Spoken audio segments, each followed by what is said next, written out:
Reparenting. So basically, reparenting is part of attachment theory, and attachment theory basically says that as a child, we learn how to connect to ourselves and the world around us by how things are modeled to us by our caregivers.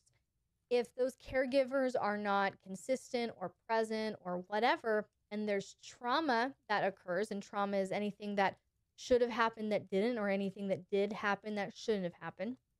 And it can be acute, it could be one thing, or it can be ongoing, a series of small things for years and years and years. But either way, when we have that, and what happens, so as an adult, when we say that we are anxious, preoccupied, that's our attachment wound, right? What we're actually speaking to is our inner child is anxious, preoccupied. And there's a part of our adult self that still identifies as a wounded inner child.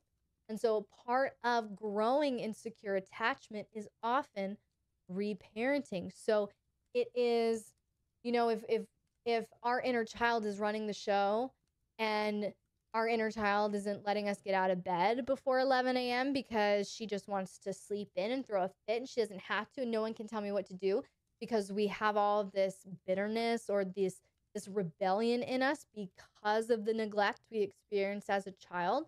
Reparenting looks like you dialoguing with yourself, with your inner child, and doing to you now as an adult what should have been done as when you were a child. For instance, if you were a child not wanting to get out of bed, get up, get on with your day, take a shower, whatever, you had a caregiver help you with that. No, come on, baby, we need to get out of bed. I know you don't feel like it. So they're teaching you emotional regulation. They're teaching you self-soothing, right? Come on, no, we have to. I know you don't feel like it. Come on, we have to get up. We have to brush our teeth. We have to get going, right? Reparenting as an adult looks like us doing that to ourselves. Looks like, for instance, if you struggle with that, you telling yourself, no, Emmy, I know you want to stay in bed, but no, we're going to get up and we're going to brush our teeth. That's one thing that we can do.